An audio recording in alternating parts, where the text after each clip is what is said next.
Okay, hello everybody and welcome to the One World, One Mind talks. Today we are very pleased to present Claire Boyer, who is talking about random forest regression. Claire did her PhD with Pierre Weiss and Jérémy Bigot in Toulouse. Afterwards, she stayed on for a sort of postdoc for 1 year in Toulouse, and since 2016, she's associate professor at Sorbonne University. Claire, thanks for talking. So thank you very much for the invitation. I'm pleased to be with you. So today we are going to explore interpolation regime that has been knowing a lot of excitement in the neural networks community, but actually we will see what happened really in the case of random forest, and more particularly random forest regression. So this is a joint work with a PhD student, Ludovic Arnould, and my collaborator from École Polytechnique Erwan Scornet.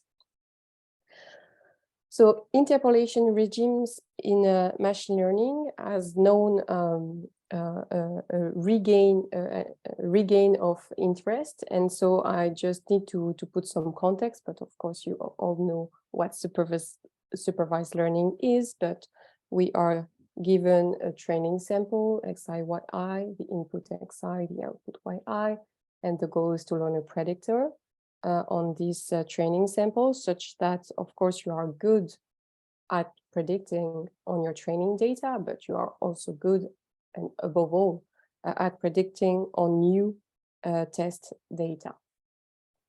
And so depending on the nature of the output, you may facing a problem of regression if your output is continuous, or classification if it's discrete and finite. Okay, so today we will focus on the problem of regression. Usually, the performance of a predictor F is measured through some risk, and in regression, the canonical risk is the quadratic one, where you measure the mean error that you are doing by predicting fx new instead of y new, and you just measure the difference squared. So this risk is a measure of performance of any predictor f, and we call a minimizer of this risk the bias predictor. Okay, and in machine learning, as you know, the goal is to minimize this risk, but we cannot do it directly because we do not know the distribution of our data. Oops, sorry. So I will focus today on a particular type of statistical guarantee, which is the consistency, where when I train a predictor on Fn, on n training points, I want to be sure that he's going to have its risk converging towards the best risk possible, so the optimal risk or the risk of a bias predictor. Okay, so this is an asymptotic property of your predictor, and this is well, I would say the first property that you could ask before having like good convergence rate. So when you have to train your predictor, usually you constrain your predictor to live in some class of function, and depending on the complexity of the model, you can have different performance behavior. So this plot is a typical plot from a first lecture of machine learning, where we represent on the x-axis the complexity of the model that we are training, and on the y-axis the prediction error. And in this case here of classification, you see that if we train on this part of the x-axis simple models such as linear predictor, well, you will have both error in training in blue or in test in orange that are high. And why? It's because your model here, the linear classifier, is just too simple to grasp the complexity of your data, and you will have a systematic error occurring both in the training and the test error. And then you can complexify the class of classifiers that you are considering, and maybe you can go towards ellipsoid decision frontier. And in this case, you see that you will manage to decrease the training error and also the test error. And if you go beyond this complexity towards much more complex model, you will finish to interpolate completely your data. So meaning that you are not able to really smooth the noise in your data. So you will learn by heart your training sample, and you, in the end, you will make no error on the training sample. And usually in statistics, we believe that you could have the test error that will increase again. So in practice, when we train a predictor, you're looking for this sweet spot, and then you have to tune the model complexity. It might be by cross-validation or any other validation procedure. Okay, so that was, I mean, the story of any statistic lecture so far. And then we got the neural networks coming into play. And we realized that we could do the same plot as before for some architectures of neural network, and we can make the complexity increase. And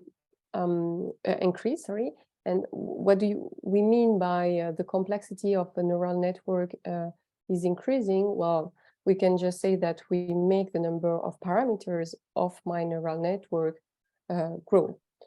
So this is what's represented in this picture. So you can see that we recognize the first regime that I just described to you, but at some point when I make the number of parameters increasing and increasing again, I will reach some interpolation regime where I make no error on the training samples, and still my test error is actually pretty good. So this phenomenon is qualified as double descent in the case of neural networks and also linear models. It's quite well understood in linear models, also for toy example of neural networks.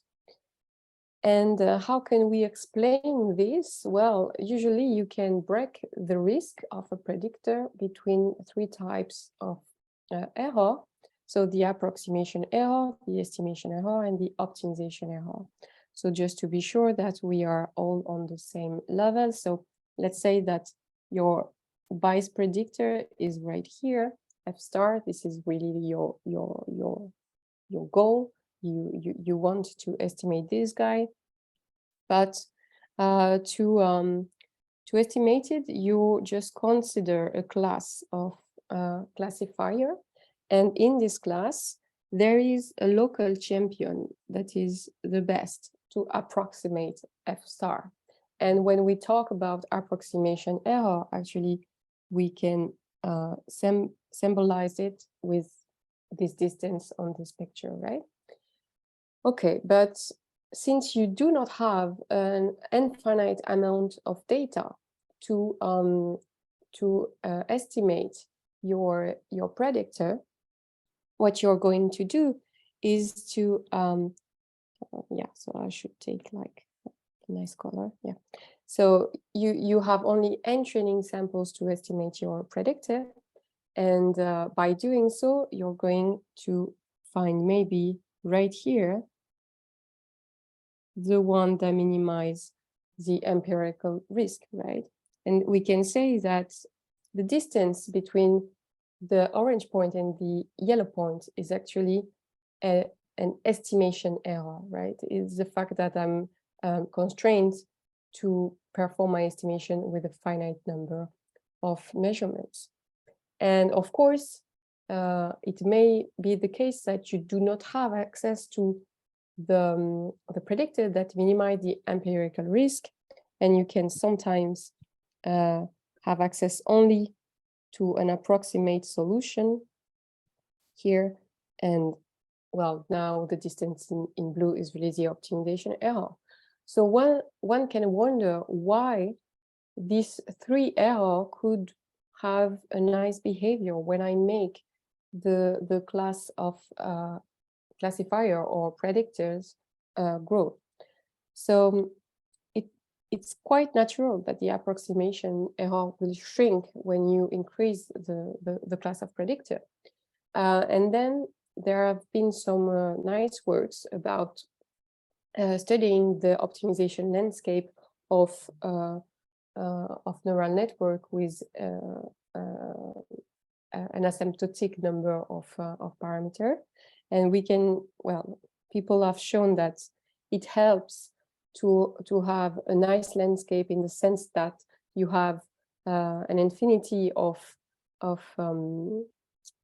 basin, right? But they are all approximately at the same level, so it doesn't really matter in which basin you will fall. And about estimation, the last error, this is more trickier to analyze. You have to resort to non-uniform statistical guarantee to show that you have an implicit regularization that is occurring when you make the number of parameter increase. Okay, so this was the story about interpolation, I would say, in neural network, I mean, in short. And we can try to see what happened for non-parametric methods in statistics. So the non-parametric method by excellence is the nearest neighbor predictor, which is a very simple predictor. And if you choose the number of neighbors to be 1, then you just have an interpolator, right? Because you're going to predict a new data point with the label of the closest data point in your training sample. And so, of course, on your training set, each data point is own nearest neighbor. Okay, so you have interpolation when you predict with this type of function. And we can actually show that this one nearest neighbor predictor is inconsistent, meaning that if I make the number of samples grow towards infinity, I do not have the convergence towards the optimal risk, towards the risk of the bias predictor. Okay, so that's the first fact. And then we can have a look to another class of non-parametric estimator that are called local mean estimator. So here, again, you're going to use label of your training sample to make an output for a new data point. And how you do it? Well, for your new data point X, you will put a weight in front of the label yi, and this weight is going to be high if my new point is close to the input xi, and it will be low if it's far. Okay, so you can see that here, when you choose a kernel, the function k, which is called the kernel, to be singular, so like this, meaning that it explodes in 0, you are actually looking at an interpolator, right? So when you choose such a singular kernel, you have that fxi is equal to yi for my training samples. And the beautiful thing that you can find in an old paper of Luc Devroy and his co-author, and that has been studied again lately by Misha Belkin and his co-author, is that this local means estimator, despite interpolating, is consistent. Okay, and so yeah, I would like to stress that this is really a kind of beautiful result, because in the original paper, they are taking a kernel where the power that is used right here is equal to the dimension of your input. So it means that you have a method which has no hyperparameter to tune, and you know that this method is consistent. Yeah, so this is yeah, a beautiful fact about this kind of method. And we can try to understand why do they retrieve some consistency behavior. It's because we can qualify them of spiked smooth estimate. Of course, they are interpolating. So on this plot here, they are reaching the training point in red. But as soon as I'm going a bit further than my training point, I will have a smooth effect, so an averaging effect due to the form of my prediction. And this is how actually you retrieve consistency. It's because the effect of interpolation is really localized in your training points, around your training points. Okay, so the question is, can we say the same thing for random forest? So I don't know how familiar you are with random forest, so I will take a few minutes just to recall what it is. So a forest, has the name is telling us, is just an aggregation of the prediction of trees. Okay, so you aggregate M trees in this case, and so now the question is, how do you define a decision tree? So a decision tree is nothing more than just coding a partition of the input space along coordinate axis. So if we take here this example in 2 dimensions, I have all my training samples in the square. Okay, and I am doing classification of blue and orange points. So my tree will start right here, and it will pick at random a direction along which to cut. So here, this is obviously the first direction, and he decided to cut right here. And so now I have 2 parts, 2 cells in my first partition of the input space. And then it has decided not to cut again this part and just to work on the second part. And for the second part, it picked at random again a direction along which to cut, a random direction, and he finds some splitting, and so right here, and so on.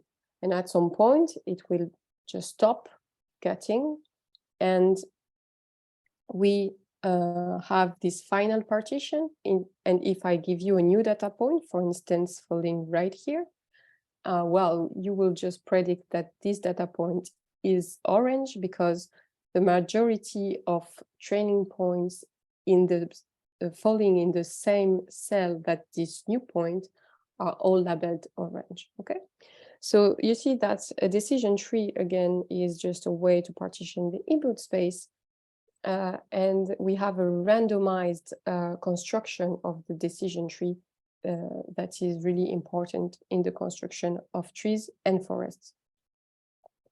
Okay, so classical random forest, the big picture is like this. I have my training data. I use bootstrap samples, so it means I create random subsamples of my training data. I give them to each different tree.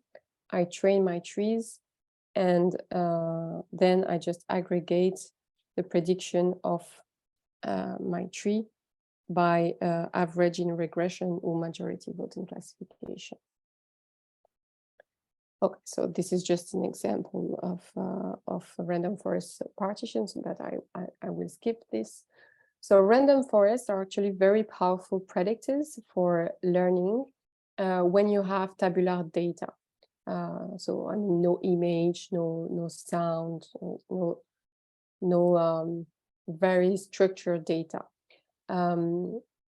So we can show that they are consistent, but usually the consistency results are obtained by controlling the depth of the tree involved in the random forest. And this prevents you to have any interpolation phenomenon. Whereas when you look at what it's implemented on the common libraries, for instance, on scikit-learn, well, the default parameter of trees is just that max depth is known, right? So there are constructing by default fully grand trees. So our question is, today we will try to answer the question, can we show that the risk of an interpolating random forest will converge towards the optimal risk when I make the data size grow towards infinity. Sorry. So to do so, we are going to study 3 different types of random forest. Well, the first one is called non-adaptive, and this is really for mathematicians. This is not random forest that you are going to use in practice, but this is usually easier to analyze because the cuts that you perform to construct your trees do not depend on the input, neither on the output. And then we will go towards a more, I would say, a more realistic random forest, which is called semi-adaptive, where here you will cut depending only on the input and not on the output. And we will try to say some words about the true random forests that are used in practice, so the Breiman random forests that are using CART, classification and regression trees. But here, the construction is much wider because the cuts depend both on the input and the output of your training sample. Okay, so let's start with a mathematical model of random forest, which is called the centered random forest. But first, let's have just a model. So our model is a regression one. I have my output, which is linked to my input X through the bias predictor F star. And I will assume that my input is uniformly distributed across the hypercube in dimension D. I will measure the performance of the forest in terms of quadratic risk, and I can construct a finite random forest where I will have M trees that I aggregate to make the prediction, but often in the result, I will present results about consistency of the infinite forest predictor that you can rewrite this way, where you take the expectation over the random cuts that you are using to construct a tree. So another way to say it is that you have an infinite number of tree, you make M grow towards infinity, and you get exactly the same expression. Okay, so how do you construct a centered tree? So a centered tree, you pick uniformly at random a feature along which you want to cut. And once you have picked it, you just split the current cell right in the middle. Okay, so here, obviously, in the 2D case, I have first chosen at random the second coordinate, and I have split in the middle.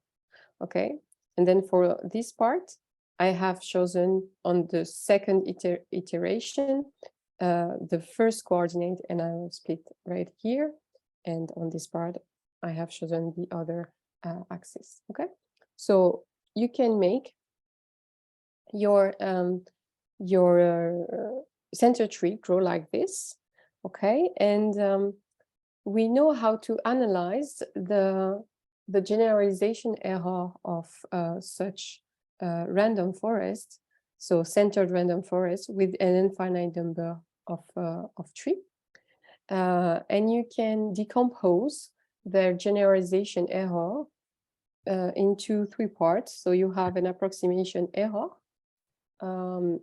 right here, an estimation error here, and a bias related to the fact that since you are cutting independently of your training data, you may create empty cells in your partition. And then if you have a new point falling in this empty cell, well, you will just predict an arbitrary value and you will have therefore a bias in your prediction. So you see that this bound is established by Jason Kluzowski for any depth of my forest. So what we can try to do is to see what happened for really high depth, meaning that I will have, I will be likely interpolating my, my training sample. So if we choose the depths to be log n, what does it mean? It means that since my training data, my training inputs are uniformly distributed across the hypercube, when I'm constructing a center tree and I'm cutting until the depth of log 2, log power 2 n, log basis 2n, I have in expectation 1 training point per cell. So I can say that I have a mean interpolation regime, right? If you do so, you see that we have a problem. This term is not going to 10 to 0 when n grows. And so, of course, here I'm only reasoning on an upper bound. So it doesn't mean that the infinite random forest is not consistent, but we can actually show that it's not consistent. Okay, you can lower bound this by a quantity that would not shrink towards 0 when you make the number of measurement n grow towards infinity. Okay, so it's a bit weird because here you see that because we are studying a toy model of random forest, we actually introduce a problem, which is empty cells, that is not occurring in practice, okay? Because in practice, you do not cut independently of your data. Okay, so what you can try to do is just to say, okay, so now I will just aggregate trees that are using non-empty cells to predict. And if you do so, we can show that such architecture can be consistent, but we have only shown this in the case where you have no noise in your data. Okay. Okay, so let me skip for the ideas of proof. Another idea that you could have is to say, okay, instead of just ignoring the tree that are having empty cells for the current prediction, I can just try to change the way I aggregate the output of my training data to make the prediction. And this is actually the case of what we call kernel random forest.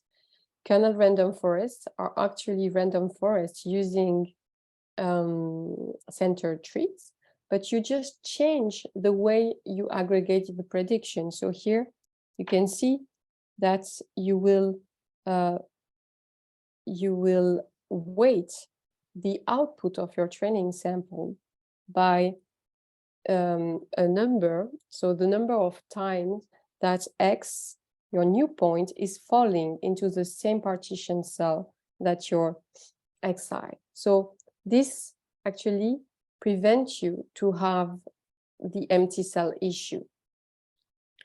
And so we can define, again, the infinite version of this random forest.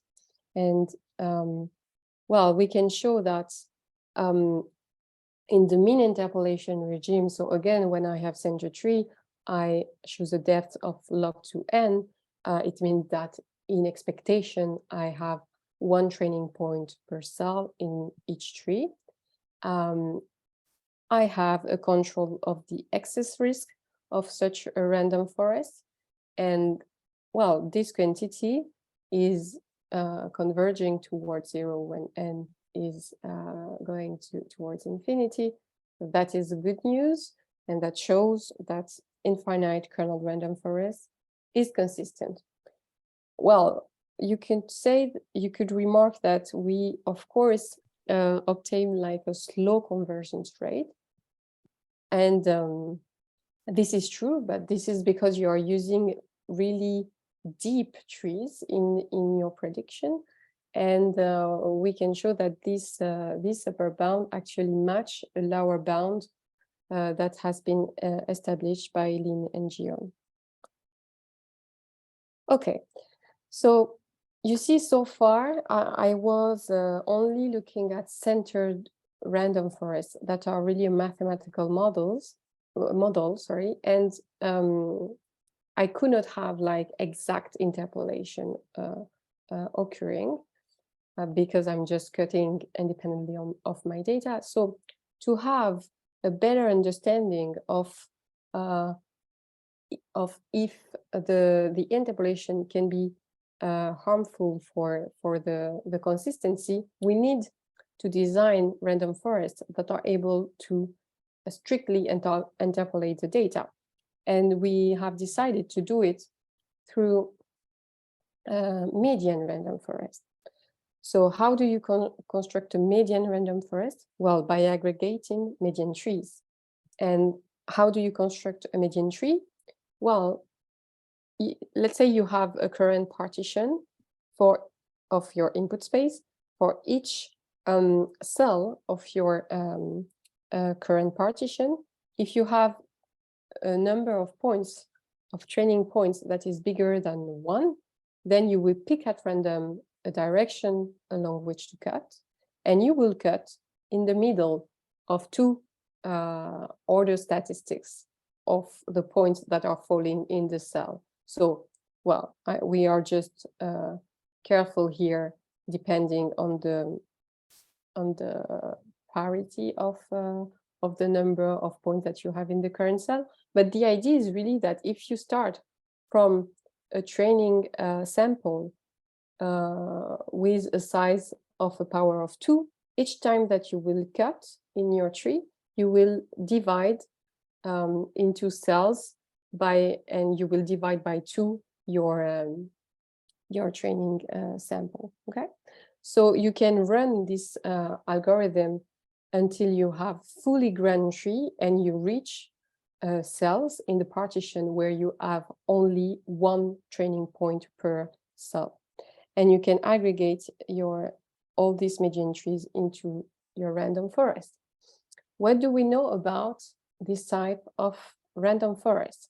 So my collaborator has actually established a result for these infinite median random forests that are using fully ground trees, okay?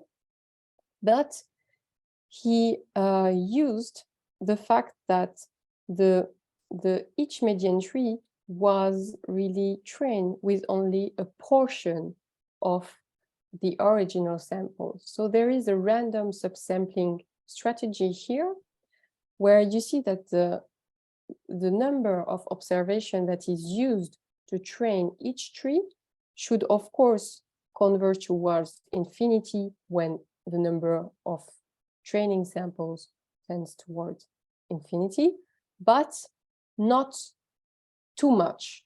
Okay, so we need to satisfy this. So, for instance, the square root of n or log n.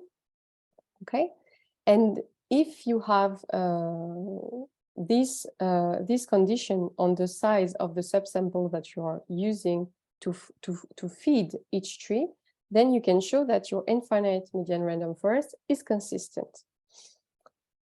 So this is a result that establishes the consistency of a median random forest, but you can see that here the whole thing is lying on the subsampling strategies. So we have that each tree is not consistent because each tree interpolates the training samples that they are fed with. But because of subsampling, I introduce some variability between my trees. And when I aggregate all the trees, I retrieve consistency, okay? And actually, it was already known that subsampling strategy was a good way to turn interpolator into consistent interpolator. I said to you in the introduction that the nearest neighbor predictor was inconsistent. But if you aggregate several nearest neighbor with a bootstrap strategy, a subsampling strategy, then you can retrieve actually consistency. Okay, so this is, I would say, a classical trick in statistics to have subsampling strategy to help you to get consistency. But we really want to study what happens if we interpolate. And so if we interpolate, it means that we should choose each time, we should choose a number of measurements for each tree to be equal to n to train each tree with the whole training data set. Okay, so first what we can do is just to make some numerical experiment to convince ourselves that we retrieve consistency, and we can actually show it. So when we are using a median random forest with fully ground median trees, where of course here the depth is log to n, where n has been a power of 2. Well, we can control the excess risk by this quantity right here. And this is nice because, of course, this bound is converging towards 0 when n grows. And this is the first result that shows that you have consistency and interpolation that can happen in conjunction for random forest in a noisy setting. Okay, so you do not require to have noiseless measurement. And here you can see that we are working with inconsistent trees that are interpolating the whole training data set. But the forest, the resulting forest is consistent. And this is only due to the randomization procedure that you use to construct your tree. And this is not due to any subsampling technique. Yes, so for me, this is like the first result really highlighting the benefit of split randomization in random forest. And well, it just helps us to understand how these complex predictors work. Okay, and to finish, I'd like to say a word about the true, I would say the true random forests that are used in practice, that are the Breiman random forest. So in this case, you will cut depending on the input and the output, and you aggregate what we call classification and regression tree cards, where here, to construct a card tree, you pick among a random subset of direction the best pair of splitting direction and threshold along which to cut. And you do it in order to decrease some homogeneity criterion, some variance in the case of regression. So this is like a greedy procedure, a local procedure, but which is actually quite powerful. And so to have interpolation, you just have to make all the trees cutting until they have only one data point per cell. This is quite hard to theoretically analyze because you have the construction of the tree that depends on the output, and so we do not manage to have any theoretical results of the same flavor as before, but first we can try to run some numerical experiments. And when we run numerical experiment and that we turn the bootstrap off in random forest, in Breiman random forest, so meaning that each tree is trained with the whole training samples, well, it seemed that for different choice of F star, we have a kind of consistency in numerical experiments. So what can we say about theoretical facts of this type of forest? In theory, we can try to understand how behave the interpolation zone. So the interpolation zone is just the area of the space where the prediction relies only on one point of your training sample. So if we take here an example of a tree, we have a 2D input space, and this tree has chosen to cut along always the first coordinate with these 3 cuts. And you can see that anywhere I will fall into the input space, so right here, right here, right here, right here, I will always depend on the prediction of only one data point. I can have a second interpolating tree, and that would be the same, right? The interpolation zone is actually the whole input space. But if I aggregate the prediction of both trees, and I have a forest with 2 trees, now you can see that the interpolation zone is shrink on this diagonal. So we can try to measure the volume of the interpolation zone for Breiman forest. And so that's we are doing in this proposition, where we have a bound on the interpolation zone, which will decrease towards 0 when n grows towards infinity. But of course, this is just the beginning of the story, because here we are just ensuring that we have a necessary condition for consistency.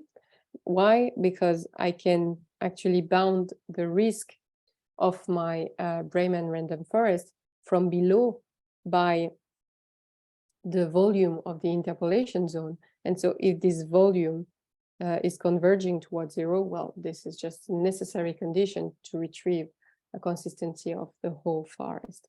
But of course, the question remains open in the case of Breiman random forest. So that's it. That's I wanted to talk about today. So about how random forest can interpolate and remain consistent. But of course, I'm not saying that you should use random forest with only interpolating trees. We are just trying to understand how this complex predictor work. And this is nice because we have met a regime where we have interpolation and consistency, and the self-regularization is not due to classical techniques as subsampling in statistics, but to really the randomized procedure to construct your tree. And I'd like to say a last word about random forest versus kernel methods. So you see that when we are looking at kernel methods, so the spiked smooth estimate that I talked to you about in the introduction, well, you have some latitude in singular kernel methods because you can play with the bandwidths of the kernel to help you to get like good convergence rate. Whereas in a random forest, you do not have this latitude. You are, if you want to interpolate, you have to consider deep trees, and therefore you cannot really tune, I would say, any extra hyperparameter to help you to get good convergence rate.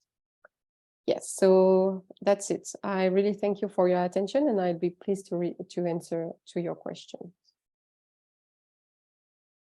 So thanks, Claire, for the very nice talk. We're ready for questions. Just unmute yourself and ask. I will maybe start with the first question. And it's sort of, it's not a very, focused question, so just be warned. I was thinking, actually, in the random forests, you are choosing always something that is aligned with the coordinate axis, but you could also just take directions that are any direction, right? Oblique, yeah. Yeah, so that would be more something like a random support vector machine. Yes, that exists. Do you think that all your results could be easily transferred to these random support vector machines? And then there's also, I think that people have studied how if you choose the direction randomly, and then you just create a random tessellation of your space, how that works. I think Short is sort of relating this concept with two-layer random neural networks. So okay, so this is a good question. There exists random forests where you have what they say oblique trees, you know, where you can really choose a splitting direction that are combination a combination of your input coordinates. But I do not know any result about interpolation in this case. And actually, to transfer what we have done, we have to be able to control the diameter of, or the volume of the cells of the resulting predictor.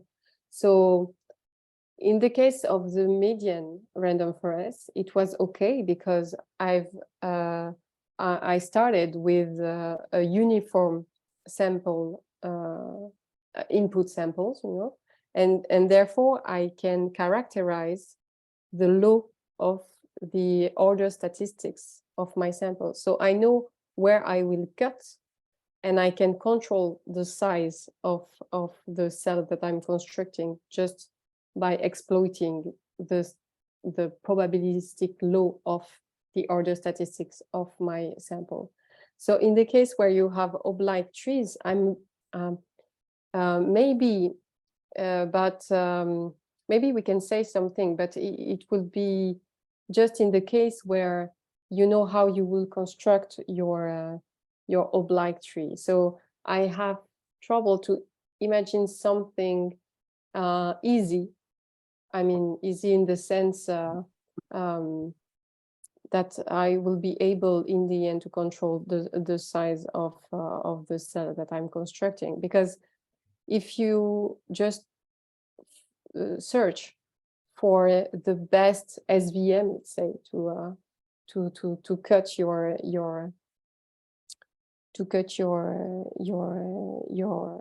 training sample, this is actually a construction that is harder than Breiman forest, right? I mean, in Breiman forest, we know that we are cutting along coordinate axis, and we cannot say much about their consistency. So for me, this is a harder problem to consider oblique trees, as you mentioned. Okay, thanks. There is more questions. James has a question. Yeah, just a basic one. I apologize.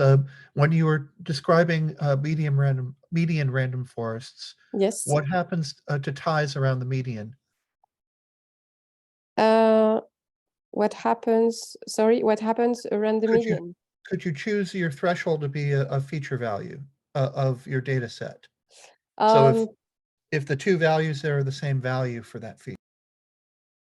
Oh yeah, so this won't happen because we have a uniform sample, and this won't happen with probability 1.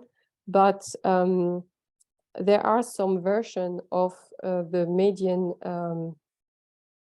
the median tree where you actually cut at the median, and if you do so, you need to, for the theoretical analysis that is subsequent, you need to remove the median from the points that you will be using to make the prediction. So since we did not want to do so in the theoretical analysis, just to remove some training points, we just prefer to cut between two order statistics. yeah, and it was also a way just to know that each time we are just dividing into two parts ourselves. Thank you. So Olivier also had a question, but he had to leave. I will read the question, and maybe it's best you answer it now so that he can then watch the answer on YouTube, which I think is more efficient than you sending him the answer by email. So Olivier is saying, thank you for the talk. I unfortunately have to leave now, but my question was, why are you interested in consistency, that is, minimizing the error on the evaluation of the risk and not in model approximation directly, meaning minimizing the error between the learned function fn and the ground truth f star? Well, for me, in the chat if you want to read it yourself. For me, the risk encapsulates both information. In the risk, you have an approximation part, which is due to the complexity of the class of learners that you are constructing to approximate f star. And you also have, I would say, an estimation error part. This is just due to the variability of your training sample and therefore on the predictor that you are constructing based on this training sample. So we are actually controlling also the approximation error in the risk. He cannot reply now. So thanks for the answer. Are there more questions? If not, I would say 3 is a quite good amount. Thanks again for the talk, and see all of you in 3 weeks when we will have Nicolas Keriman. Yes. Thanks a lot for the nice talk.